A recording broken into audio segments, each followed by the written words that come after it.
The day my daughter-in-law set my suitcase on the porch, like a delivery no one ordered, something in me broke, and then woke up. If you've ever gone through something like this, drop a comment. I'm listening. Before we continue, please subscribe to the channel and let us know where you're listening in the comment section. Okay, deep breath. Let me tell you everything. It was late afternoon, street quiet in that strange, masked hush of lockdown. The air in River Point had that metallic chill it gets when the river wind turns corners. From the doorway, Brianna didn't meet my eyes. She just pointed at the suitcase. "We need to limit exposure," she said evenly, like a policy memo, not a sentence that reshuffles the family. Behind her, my grandkids, Caleb with the chipped front tooth, Ava with the ribbon trying too hard, hovered in the hallway like shadows no one turned off. I wasn't sick, I wasn't reckless, I was an inconvenience. I stepped down onto the porch boards that still creaked in the spot I'd once fixed for them with my own hands. The Belmere watch that used to mean promotions, milestones, dinners in the old market district felt heavy and stupid on my wrist. Nate wasn't there to run interference. He'd texted earlier that he was on a call, which has become modern code for "I can't help you." I told myself I was a grown man, I could take a hotel for a few nights. But why did it feel like getting benched from my own life? Brianna kept speaking in that careful HR voice.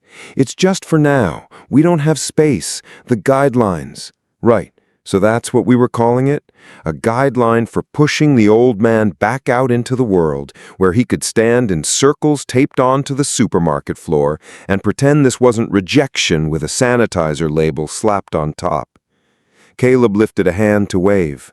Ava mouthed, "Papa," but Brianna's palm came up reflexively, not a slap, just a wall.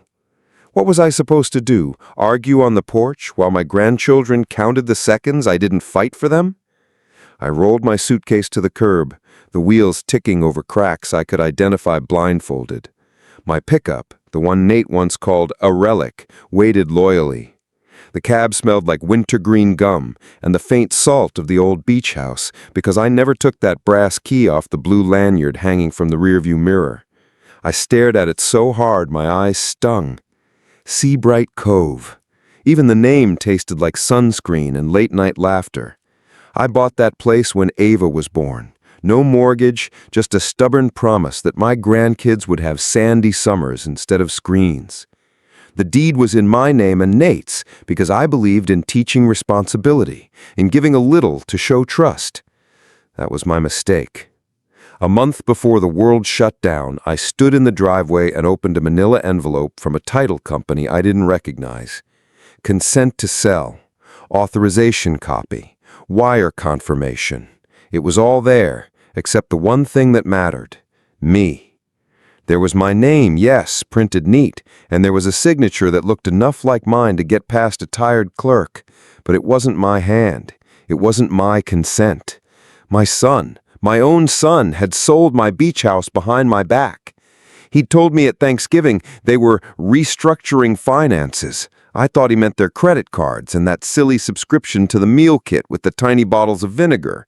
I never imagined restructuring meant erasing me from a place I built with a hammer and a stubborn heart. I didn't explode. I did what men like me are trained to do. I went quiet. I told myself I was old enough to survive disappointment. And I kept pretending to be broke. That was a choice I'd made after my wife died. I wore the same jacket, patched at the elbow. I let people assume I lived on pension checks and stubbornness. It was easier to see who came around for me, not my bank account.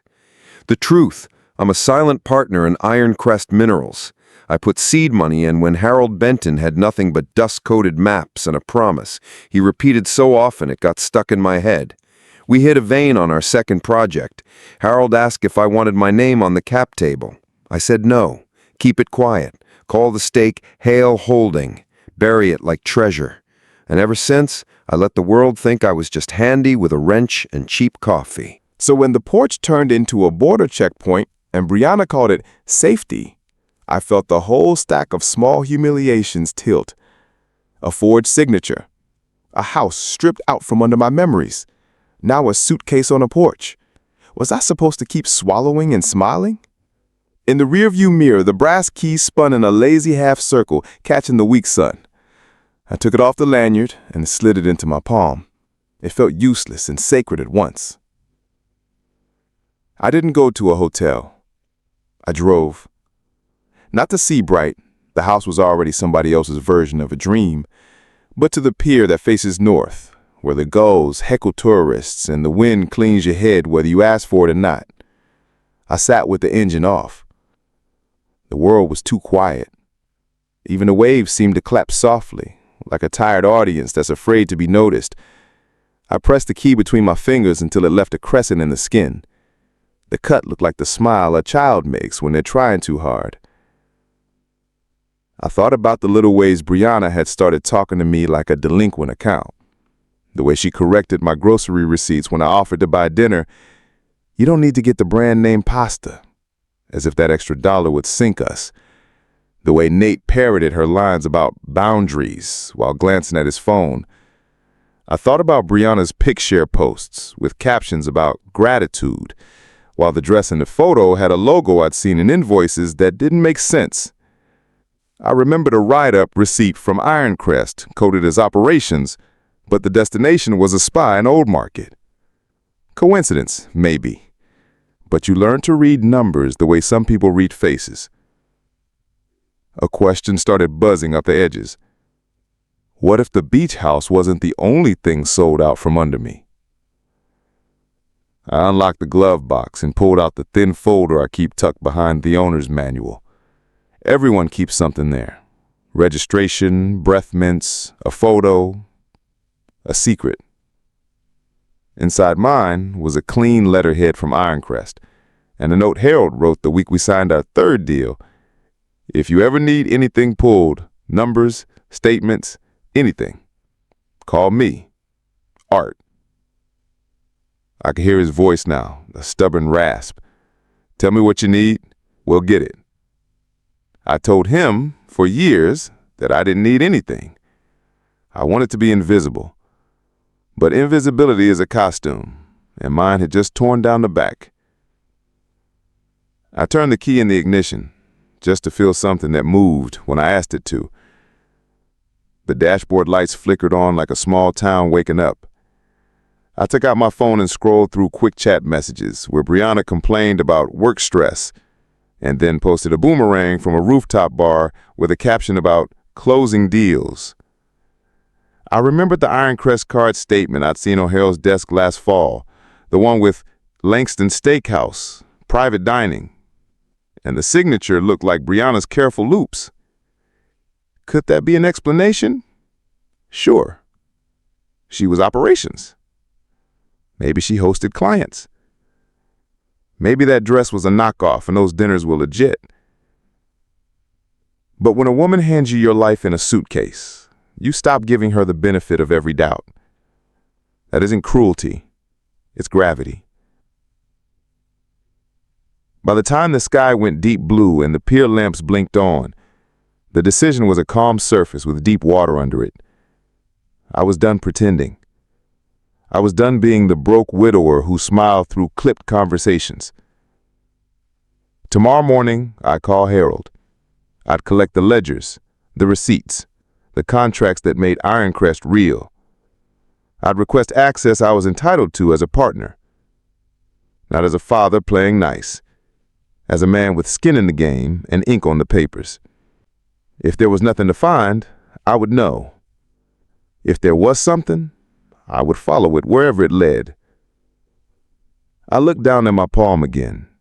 A faint crescent, a tiny bruise, a mark you could miss if you weren't looking closely. That's how rot starts. In the rafters, in the small print, in the places you trust without checking. I slid the brass key into the glove box, set the suitcase on the passenger seat, and told the quiet cab of my truck what I hadn't said out loud yet. No more. And for the first time since the beach house papers arrived, the word sounded like home. Morning came brittle and gray, the kind of light that makes everything look like a copy. I dialed Harold before my coffee finished dripping. He picked up on the second ring. I didn't dance around it, Told him about the suitcase, the beach house, the forged signature that still felt hot when I said the words out loud. He was quiet a beat, then the familiar rasp. "Come in, we'll pull everything." Ironcrest's lobby had been rearranged for distancing, blue tape squares, a plexiglass podium, a pump bottle of sanitizer that hissed like a tiny snake. The security guard glanced at my driver's license, then at me, like he was trying to match a weathered man to an outdated picture. "Visitor?" he asked. "Partner," I said, and the word tasted new. The guard scribbled "A. Hale" in the logbook and slid a badge through the gap. The clip snapped against my pocket like a confirmation. Harold met me with elbows instead of a handshake, his tie slightly crooked in a way I always trusted. He led me past the half-lit bullpen where unplugged desk lamps sat like little moons. "You're certain about the signature?" he asked. I nodded. "Then we're not talking family drama," he said. "We're talking governance." He took me into the conference room with the long walnut table and the framed aerial photo of our first site in the high country, rust-orange dirt, sunlight like a blessing. He hit the intercom. "Marla, can you bring us expense ledgers for operations, Q3 last year to present? Full detail, also policy binder." Marla walked in with a stack that made the table complain. She's the kind of finance lead who uses pencils you have to sharpen with a crank, and I've always liked that about her. She set down the binders, slid me a paper mask with the Ironcrest logo, and left a small jar of highlighters like candy. Harold widened his stance, like a man about to lift something that mattered. "You ready?" he asked. I was. We started with corporate cards, Brianna's name on a platinum rectangle, limits raised temporarily 3 times over 7 months. I drew a small star next to each bump in a quiet rhythm. Langston Steakhouse, private dining, $1,980, coded, recruiting, subtotal exact, tip, curiously rounded up to the nearest 100, sloppy. "Attendee list?" I asked. Marla flipped. "None provided, a policy miss." Old Market Wellness, $612, team wellness. Purchase occurred during a company-wide travel freeze, telltale. Then the vendors. North Anchor Consulting, monthly retainer, $12,000, net 15, mailing address and apartment in River Point with a mailbox number. "Scope?" I asked. Marla scanned. "Operational efficiency assessment."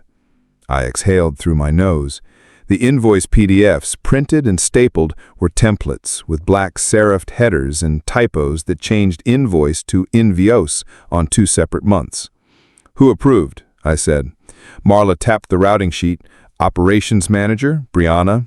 Secondary approval, not completed."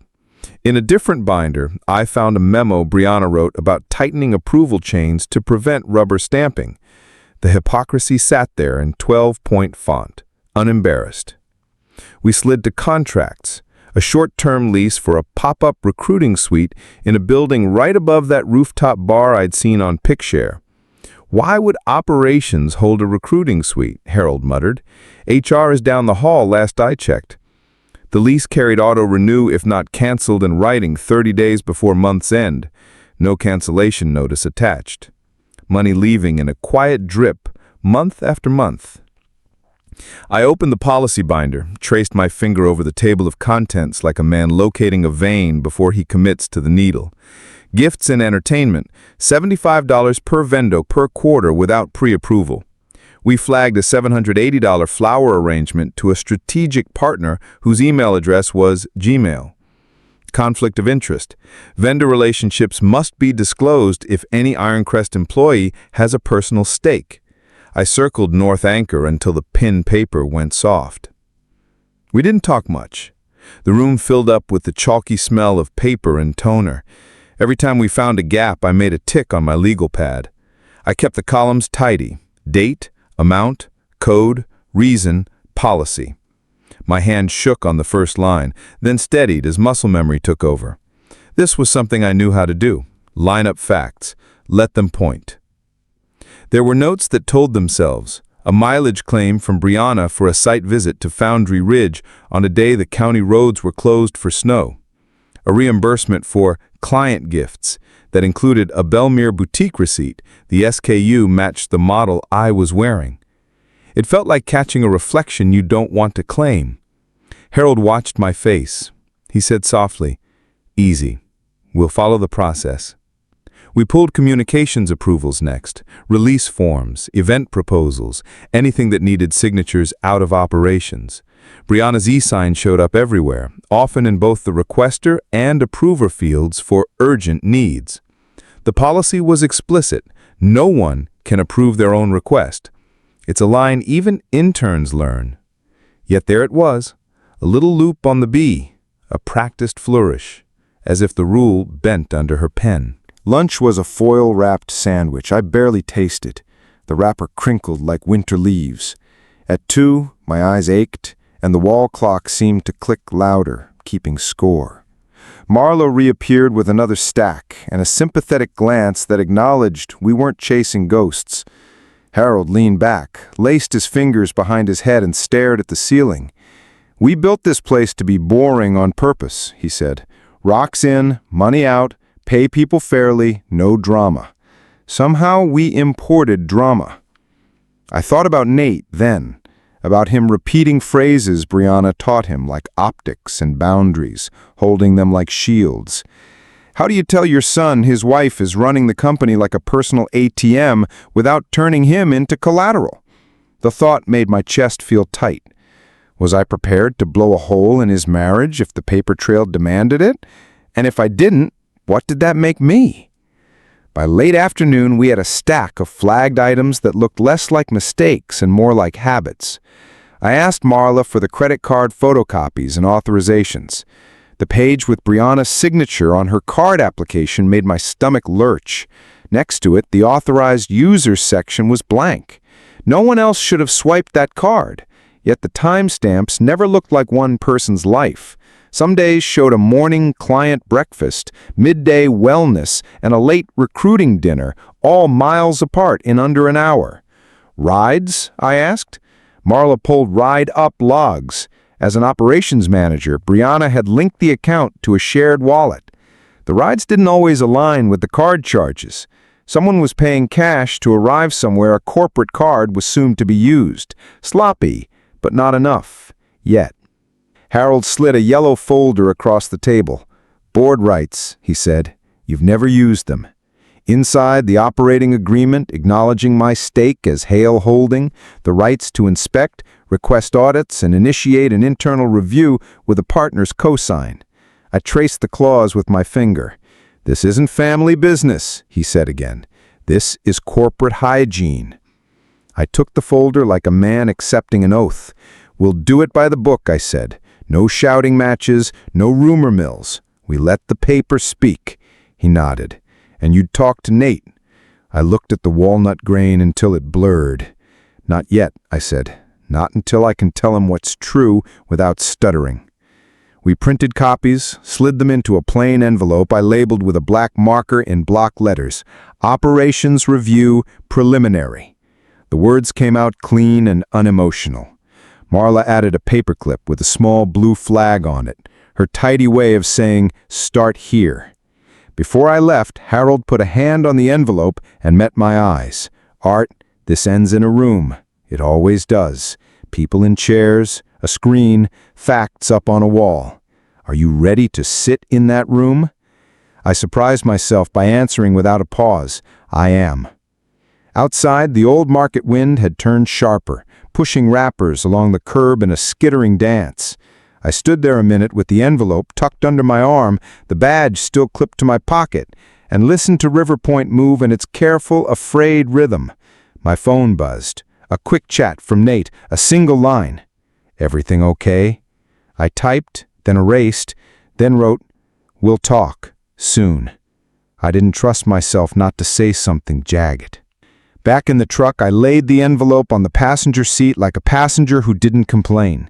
The brass key in the glove box knocked softly as I closed it, a reminder of the first theft I'd refused to name. I thought about Brianna's mask on the porch, the steady eyes, the suitcase. She had built a myth of control around me, around Ironcrest, around my son, and I had colluded by staying small. There's a cost to playing poor, even when you're not. It lets people believe your boundaries are discount, too. I drove home by the river. breath fogging the cab. The outline of the day felt sharp. A call, a conference room, a stack of paper that didn't lie. I knew what tomorrow would be. More polling, matching, aligning. And I knew the step after that, the one Harold had named, a room, a screen, a reckoning. I put my palm against the envelope to feel its stiff weight. Somewhere between policy and betrayal, there's a line that shouldn't be crossed. Today, I found where she had put her foot. I turned my kitchen table into a war room. The envelope from Ironcrest sat in the center like a compass, and every direction I looked led to paper. I opened my laptop, created a fresh spreadsheet, and gave each tab a name that felt like a boundary. Cards, vendors, rides, posts. I poured coffee into a chipped mug my wife once swore she'd throw away and started lining things up, date against date, time against time, receipt against boast. Brianna curated her life on Picshare like a highlight reel with a gold filter. I wasn't prying into anything private. These were public posts, captions about closing and celebrating, time-stamped and geotagged because the world is careless when it wants applause. I pulled a night from January where she held up a flute of champagne against a skyline. The caption, "Sealing the Deal, River Point Nights." I matched the time, 8:36 p.m., with the Ironcrest corporate card. Langston's Steakhouse, private dining, 8:22 p.m., recruiting. Then I looked at Ride Up, a drop-off at Topside, Rooftop Lounge, at 8:28 p.m. Who was being recruited, clients or the next round of applause? I moved to a Saturday in March. Picshare showed a team wellness day, spa slippers, a steam room door blurred by condensation. Ironcrest card, Old Market Wellness, $612, coded Team Wellness. Except the Ride Up account showed only one passenger that day, her. I put a red flag in the spreadsheet next to the line item and felt a small, guilty thrill at the neatness of it, not because it was damning, but because it fit. The truth usually does. I asked Harold for a formal letter authorizing collection of work communications and third-party records. He had legal draft it clean and narrow. I wasn't about to snoop. I wanted an audit trail that would stand if wind hit it.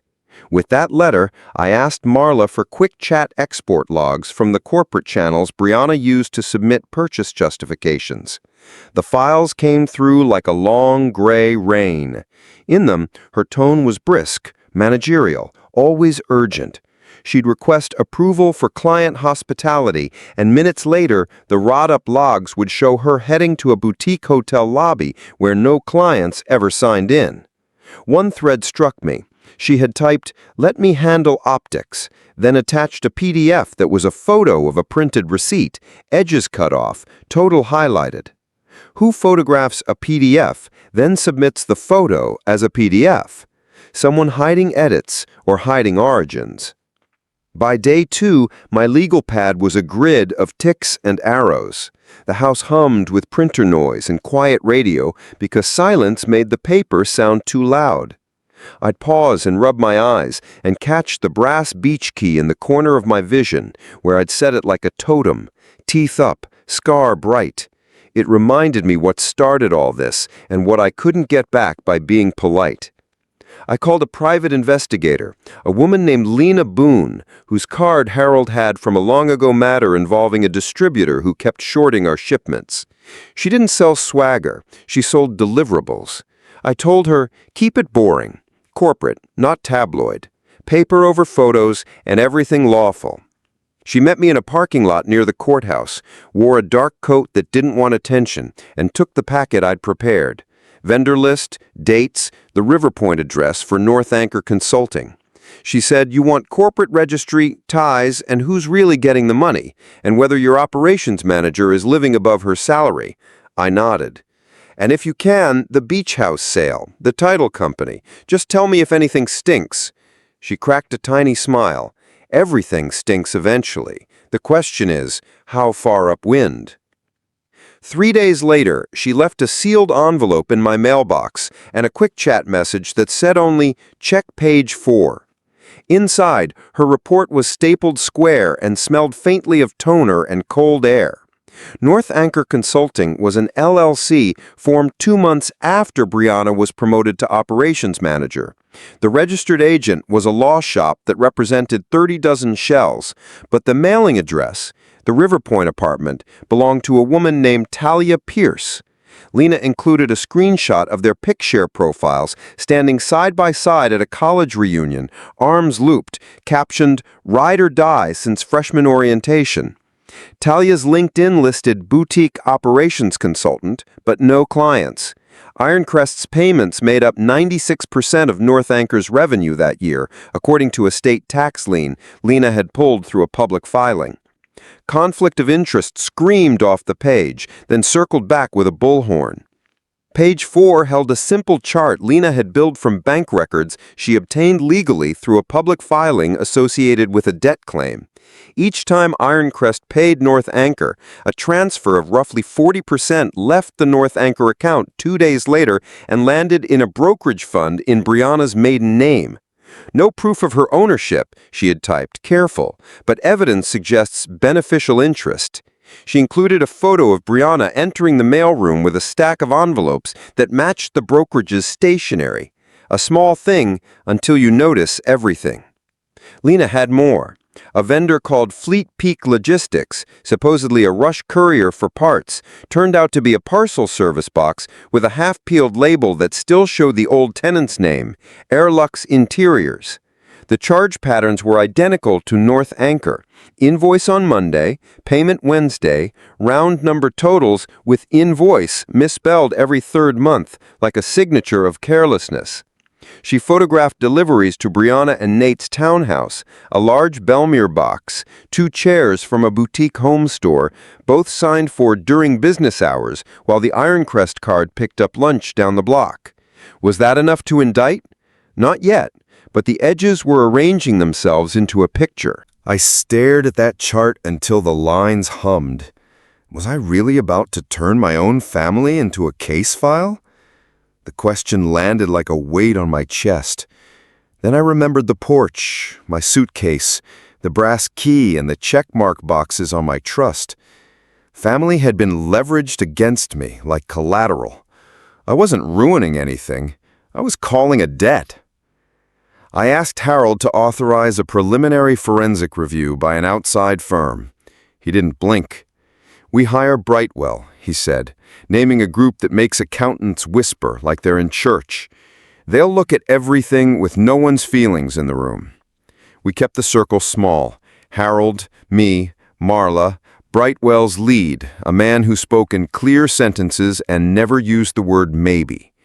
He sent a list of what he wanted: raw transaction exports, server logs for the e-signature platform, IP addresses for approvals marked urgent, and vendor onboarding packets for every outfit that got a check in the last 18 months. In the meantime, I kept matching. Quick chat threads where Brianna told her team to go paperless so she could be the single point of approval. Write-up logs that showed 2 drop-offs at the River Point apartment during hours she claimed to be at a site visit. A pattern of rounding tips up to the nearest 100, as if cleaner numbers cleaned the conscience. Gift card purchases labeled employee recognition, with no corresponding HR forms acknowledging the recipients. When I saw a card bought for $500 and redeemed at a luxury boutique the same day, I checked the boutique's Picshare tag, and there she was, twirling an address I couldn't afford when I was her age, captioned, "Rewarding myself, because I can." I kept the personal out of my notes. No adjectives, only verbs and amounts. But at midnight, when the house went creaky and the refrigerator thumped, I'd feel anger rise like a fever and have to stand by the sink and breathe. Who taught her that because I can is the same as because I should? When did my son stop noticing the difference? Brightwell's early memo hit my inbox a week later with a cadence that felt like a drum. Recurring vendors with incomplete W-9s, duplicate reimbursements offset by card credits, approvals from same IP used to submit, conflict of interest indicators, see Appendix C. The phrase, embezzlement pattern consistent with self-dealing, sat there clinical and cold, and I put my finger over it like I could smudge it away. The appendix included a map with pens, red for card charges, blue for rides, yellow for posts. I didn't need a legend to read it. Everywhere she bragged, money moved. Lena texted once more. Beach house. My stomach dropped. Her notes were short. The title company, Ridgeway Title and Escrow, had processed the seller's signature via remote online notarization, legal during lockdown. The notary's log showed an ID scan for Arthur Hale, submitted from an IP that traced back to Nate's office. My throat tightened. She underlined her caution, IP doesn't equal person, but it tightened anyway. Another note.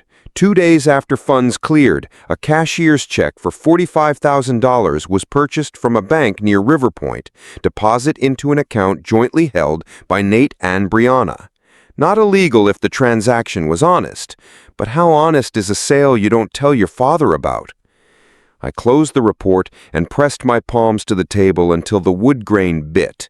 The line between family and fraud wasn't blurry anymore. She had drawn over it with a marker.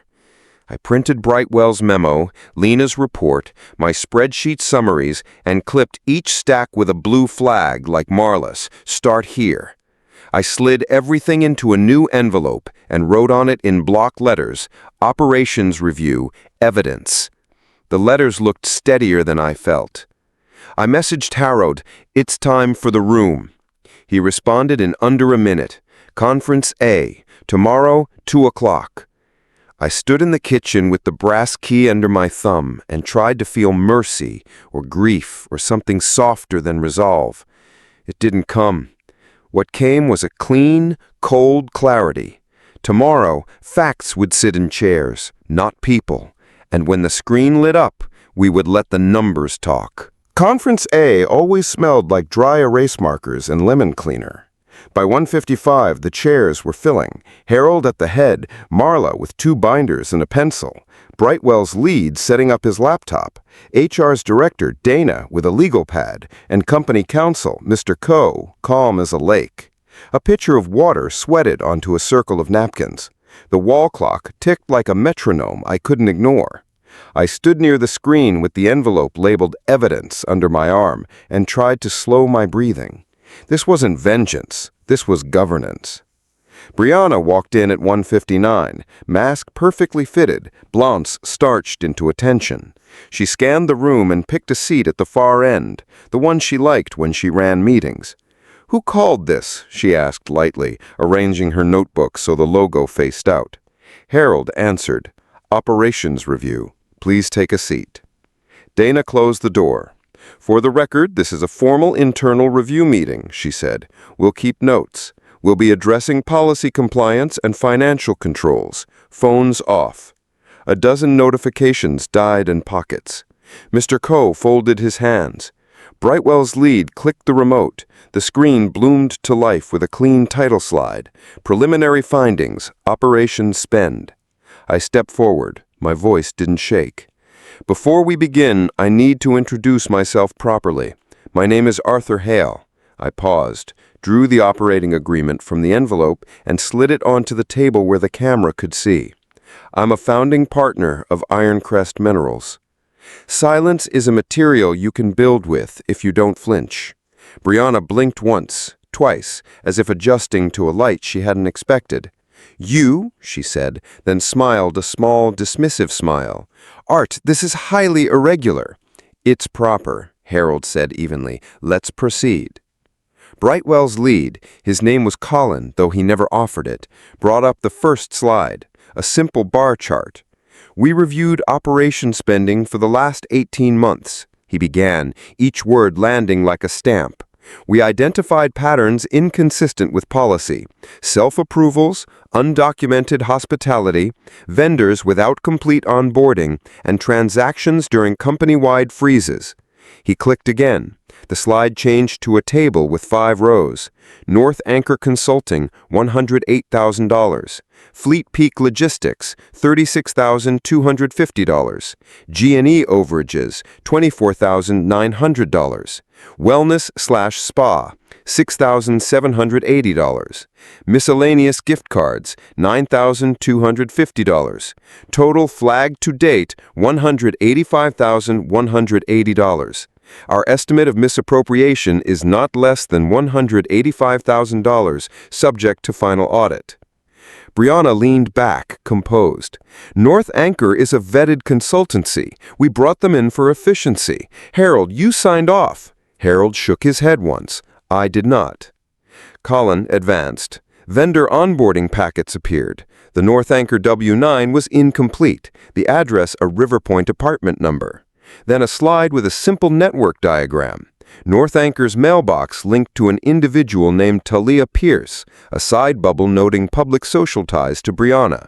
A footnote, 96% of North Anchor revenue sourced from Ironcrest. Conflict of interest indicators, no disclosure on file. Brianna's jaw set.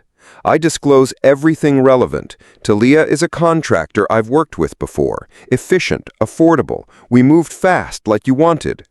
Dana slid a sheet forward.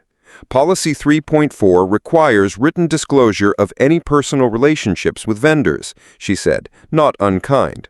I don't have one from you. I kept my tone level. We also traced transfers from North Anchor's account to a brokerage in your maiden name within 48 hours of our payments. I tapped the screen where Colin had placed a clean chart that didn't sensationalize. We're not accusing you of specific intent today. We're noting facts. She laughed softly. You're not accusing me, Art? This is a smear. There were client dinners, recruiting suites, wellness stipends. My team has been overloaded. I've done the work of 3 departments. Colin brought up write-up logs against card charges. We sampled 33 dates. In 27, ride data did not align with meeting schedules. For example, a site visit mileage claim on a snow closure day. Client hospitality with no attendees recorded. Rounding tips consistently to the nearest 100, a known red flag. Marla slid a copy of the policy binder toward Brianna, a blue tab sticking out at gifts and entertainment. I wrote half these policies with you, she said, her voice quiet. You know the limits. Brianna turned to Harold, looking for the old rhythm of deference. We were trying to keep optics strong during a chaotic year. I told you, I asked for flexibility. I did not grant it. I clicked to the e-signature log slide. Approval submitted and approved from the same IP address labeled urgent with timestamps minutes apart. You approved purchases you also requested. The platform logs don't lie. Her mask hid half her face, but her eyes flashed a plea I recognized from too many family dinners. Make this go away. I kept my voice even. I won't debate optics. This is about policy and money that isn't yours. She tried a new angle.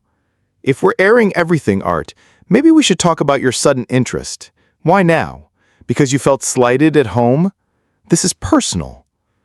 There it was, the pivot to shame, the suggestion that I was small. The old costume tugged at my shoulders. I let it fall. I'm here because I'm a partner, I said, not a guest in my own life. Mr. Coe cleared his throat. Let's stay grounded. Miss Cole, you can offer explanations, but the preliminary record supports immediate administrative action. HR? Dana folded her hands. Brianna, given the findings, you're being placed on leave effective immediately, pending final audit. The company will secure your devices. You'll surrender your card and badge before leaving the premises. You have the right to a response in writing within 5 business days. She slid a form forward and uncapped a pen. Brianna didn't reach for it. This is absurd. You can't just... You have another option, I said, and felt the room tilt toward me. You can resign today, acknowledge the controls violations, and enter into a repayment agreement for the misappropriated funds. We'll defer referral to law enforcement pending compliance. My own voice sounded like someone older than me. You'll also disclose any beneficial interest in vendors paid by Ironcrest and consent to reimbursement from those accounts." "Is this a threat?" she snapped. "It's a choice," I said. "Do you want to keep a fight you can't win or keep a path to something like dignity?" Was I cruel or just late? The question marched across my mind, steady as a drum. I looked at the blue tabs, the neat lines, the numbers that didn't flinch. Mercy without accountability isn't mercy, it's permission. Harold nodded once, a small gavel. "Counsel can prepare documents." Mr. Coe already had language drafted on his tablet. "Resignation in lieu of termination for cause," he read smoothly.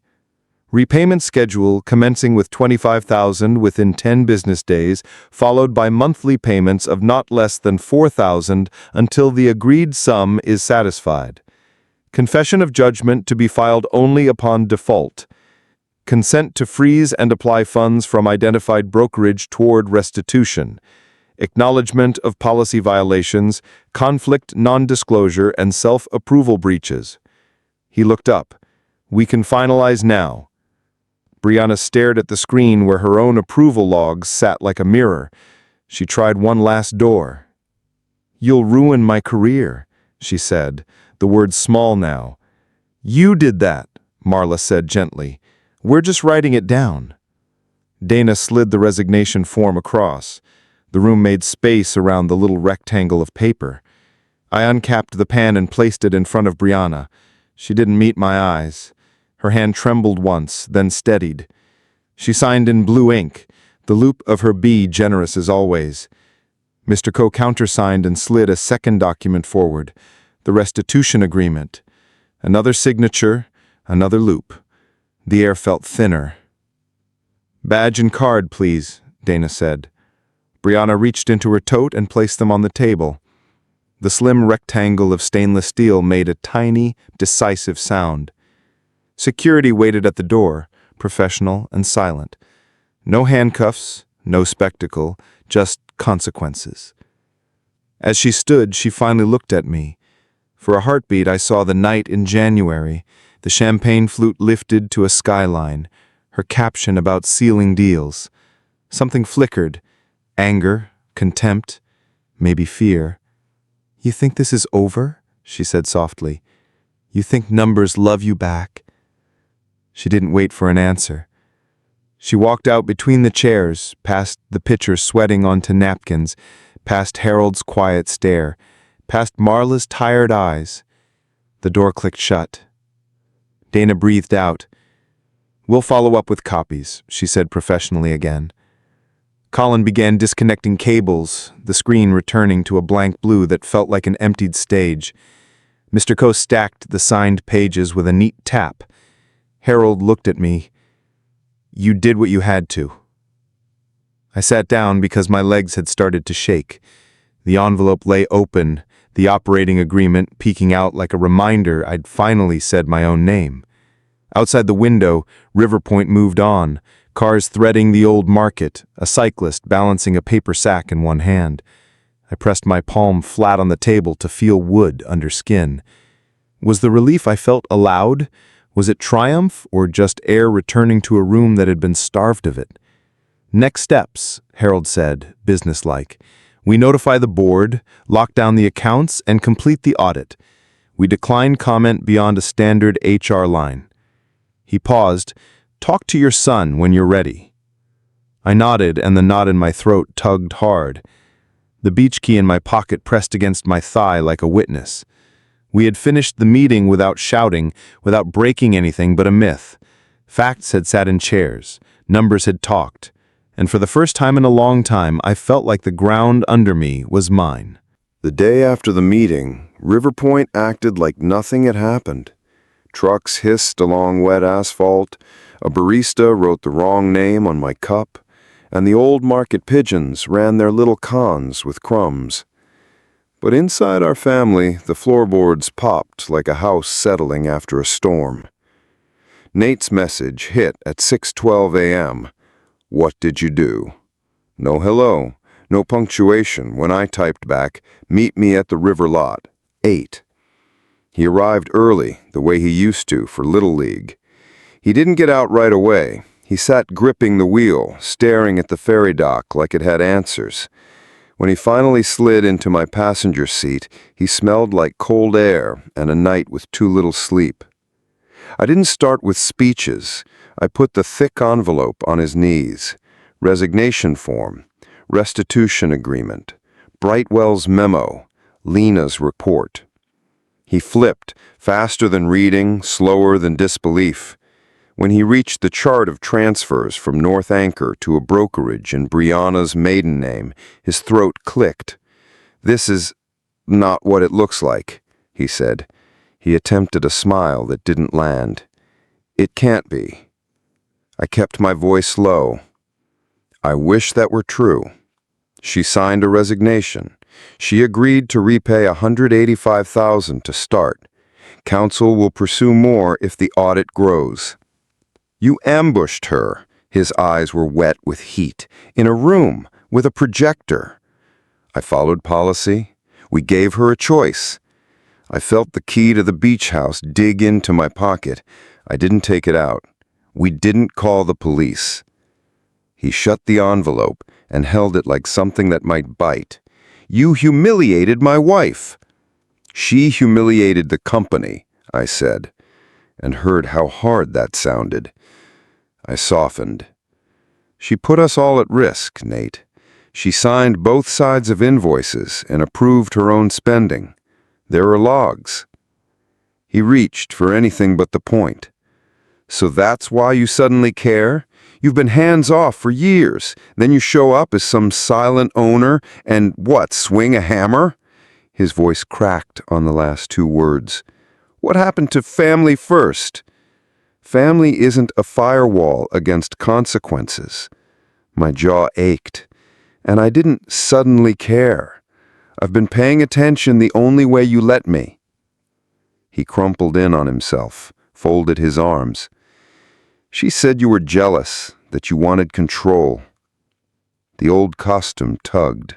Be the harmless old man, make it easier for him. But I let it drop. "I don't want your house, your marriage, your decisions," I said. "I wanted the truth, and I wanted my beach house." The words came out before I meant them to. I watched his face twitch. "What about it?" he said too quickly. I took out Lena's addendum, the one about the remote notarization and the IP address. I said the sale paperwork came from your office network. The notary logged Arthur Hale with a scan. The signature wasn't mine. He blinked 3 times, the way he used to when a pop fly became the sun. "She handled it. We needed liquidity during the lockdown. She told me you'd agreed. She showed me a copy with your signature. And you didn't call me?"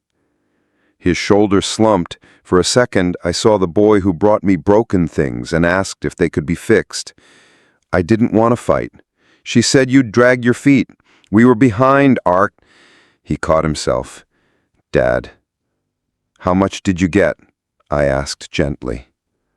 "A cashier's check for $45," he said, eyes on the glove box like the key inside could absolve him. "The rest went to the down payment on a business loan she said would float us until her bonus." He laughed, and it sounded like tearing paper. "The bonus, Dad.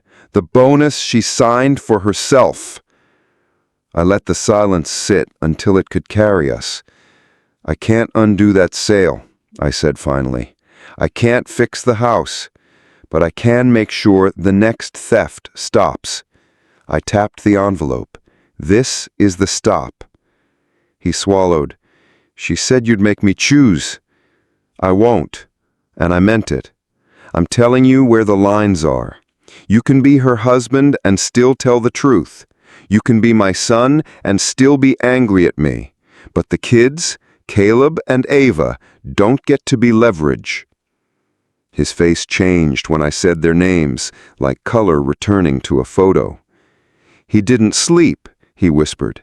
"Ava asked if Mom was in trouble. I told her grown-up trouble is complicated." He rubbed his eyes. "What do I even say to them?" "You say what's true and kind. that their mom loves them, that sometimes adults break rules and have to fix what they broke.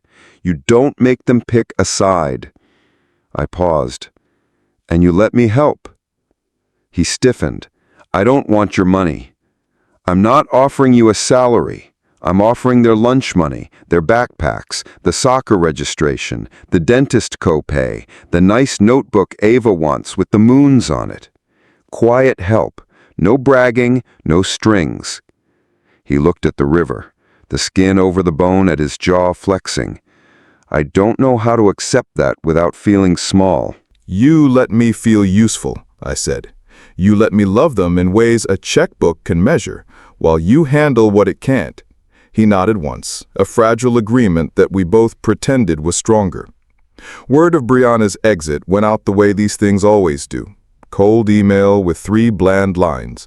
We wish her well in her future endeavors. Pickshare noticed more than HR.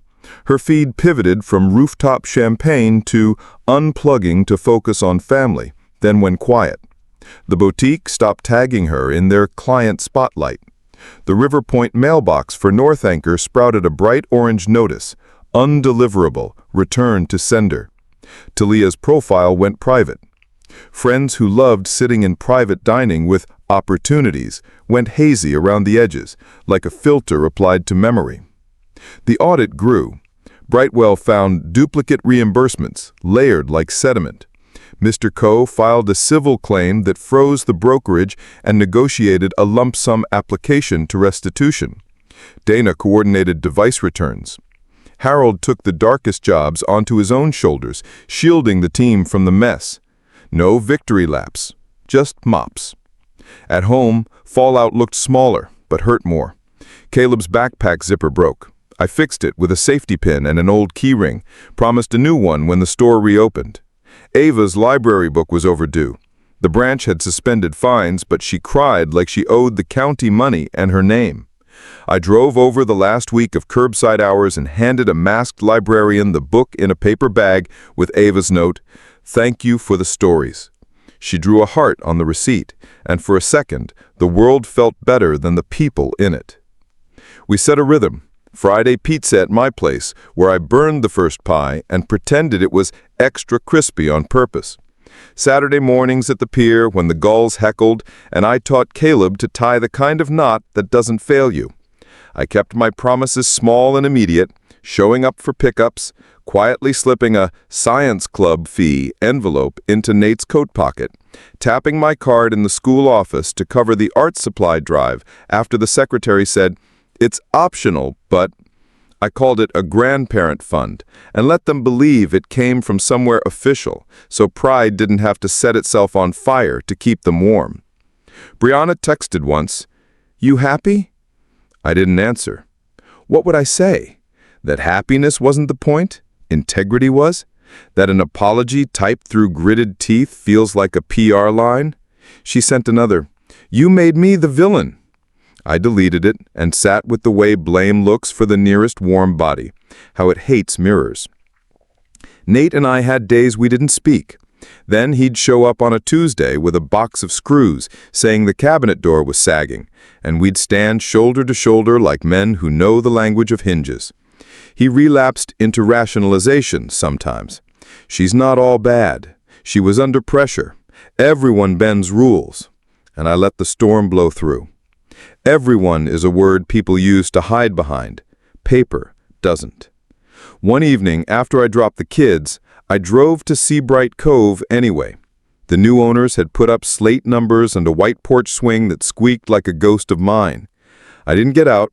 I sat with the brass key in my palm until it warmed, then set it on the dash and watched it catch the last light. I said out loud what I hadn't let myself. Goodbye. It felt less like losing a place and more like making room for something else to grow where the ache had been. The last thing that week was a letter from HR addressed to all staff about a new training on controls, tone almost cheerful.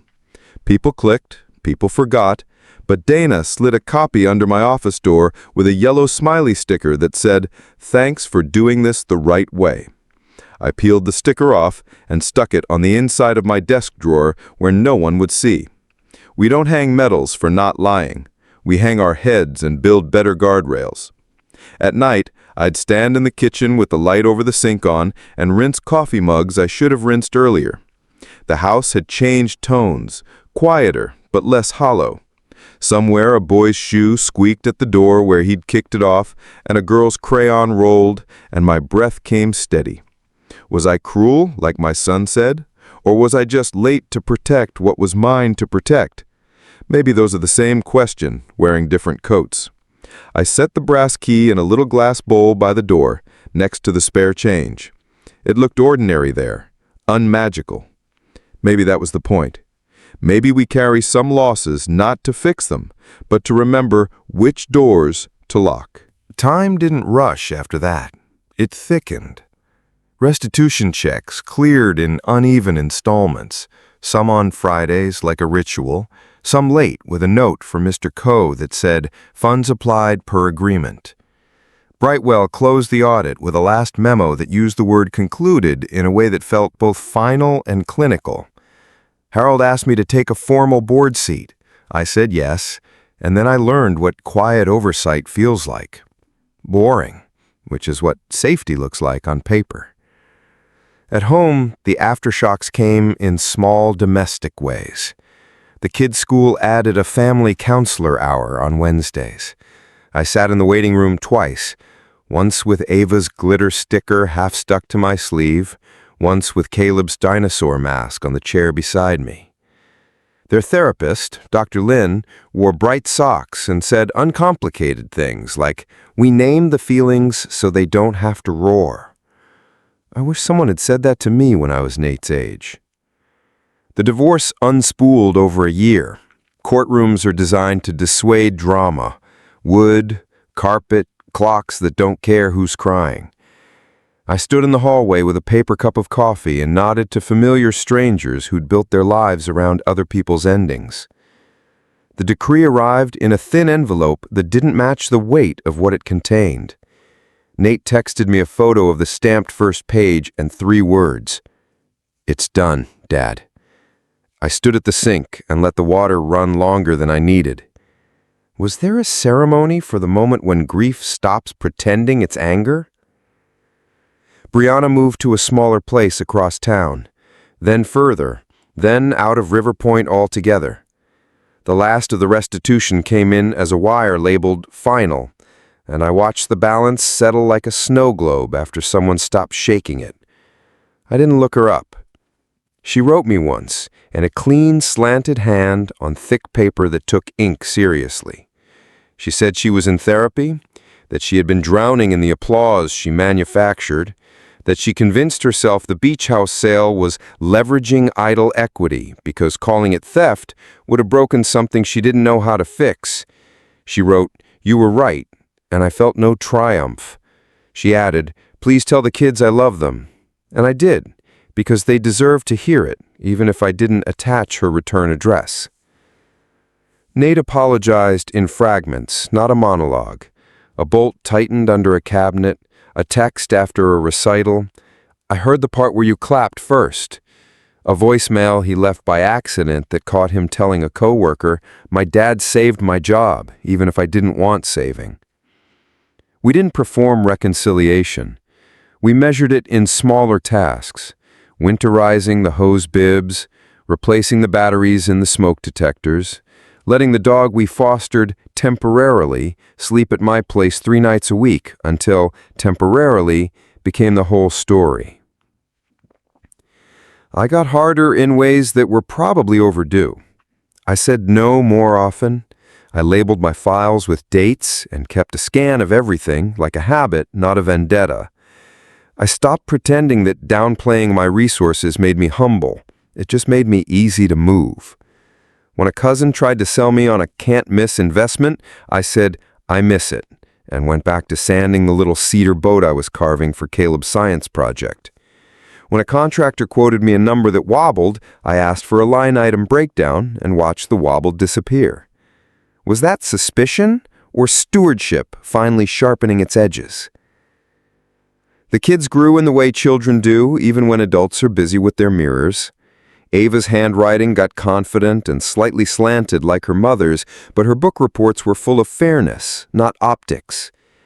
Caleb learned to skate on the patch of ice the city floods by the stadium, fell, laughed, and fell again. I sat with a thermos and taught him to breathe, fall small, get up big. At teacher conferences, I stood on my blue visitor sticker and listened to phrases like resilient and curious and thought, do we thank the cracks for letting in the light, or do we just fix the wall and move on? On the anniversary of my wife's passing, I drove to Seabright Cove and parked where the road bends before the dunes. I didn't walk down. I sat with the window cracked until the cab filled with salt air and a memory of sun-warmed towels. I took the brass key from the glass bowl, pressed it once into a scrap of pine I'd brought along, and left the wood with that small crescent, like a moon that never quite got full. Then tucked the key back, because letting go doesn't require theatrics. Sometime later, I had a small plaque made and screwed it to the inside of my front door, where only I would see it each time I left. It says, "Do right, then rest." Ironcrest didn't crumble. It got plainer. We hired a new operations lead who color codes things in a way that makes Marla hum to herself. Harold eased into partial retirement and took to bringing donuts on Fridays, one box for the office, one hidden for maintenance because they always miss the first round. The board voted in tighter controls. No one grandstanded about it. We just changed the forms and booked a training and never again used urgent as a blanket to smother good sense.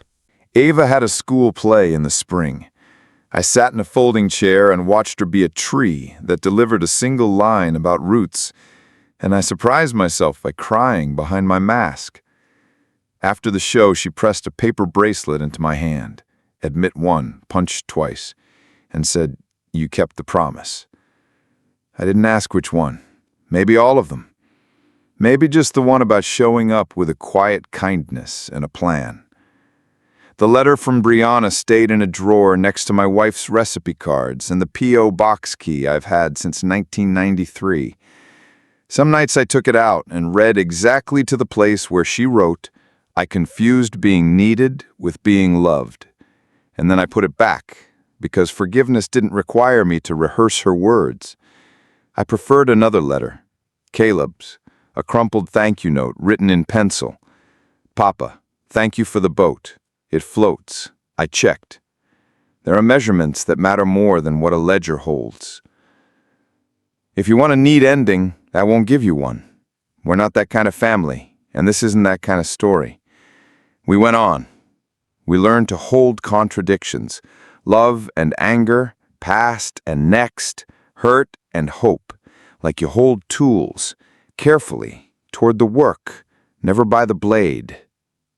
And if you ask me whether I'd do it again, whether I'd stand in a room and let the numbers talk, even if it meant breaking my son's heart to spare him worse later, I would. I would, because the opposite isn't mercy, it's pretending. And pretending is how you lose a house and a company and yourself, one softened boundary at a time. I'm lonelier in the evenings than I was when I wore the costume of the harmless old man. But the loneliness is honest. It leaves room for Friday pizza and science projects and a granddaughter's line about roots that I will think about until my last good day. And sometimes I touch the brass key in the bowl, and it feels less like a reminder of what was stolen and more like a token for a door I can still open. A kitchen light at midnight, the sound of sleeping in a house that is mine, the relief of having done the right thing, even when it made the room colder before it made it warm. I've been talking for a long time, and the heat of it has finally burned low. When I picture the last years as a single scene, it's not the conference room or the courtroom that shows up first, but a kitchen with the sink light on and a stack of rinsed mugs drying on a towel, a small bowl by the door holding a brass key alongside spare change and ticket stubs, and a note on the refrigerator in Ava's careful hand that says, "Papa, don't forget the play," with a crooked star drawn beside it. I think about how accountability isn't the opposite of love. It is one of its necessary shapes. How boundaries, when they're firm and patient, make room for people to grow inside them. How apology is only the start of the work and never its finish. I think about Nate's face when he said, "It's done, Dad," and how ending one thing didn't fix the world, but made space for Tuesdays with a box of screws and silence you don't have to fill. I think about the river wind that finds the same corners every year and changes the temperature of your chest without asking permission, and how sometimes you just open your coat and let it. If you're standing where I stood, some porch, some envelope, some number that won't stop being wrong, do right, then rest. Know that the room may go colder before it gets warm. Trust that the people who can meet you in that honest air will find their chairs beside you again. And if you've heard yourself in any of this, well, I'm listening still.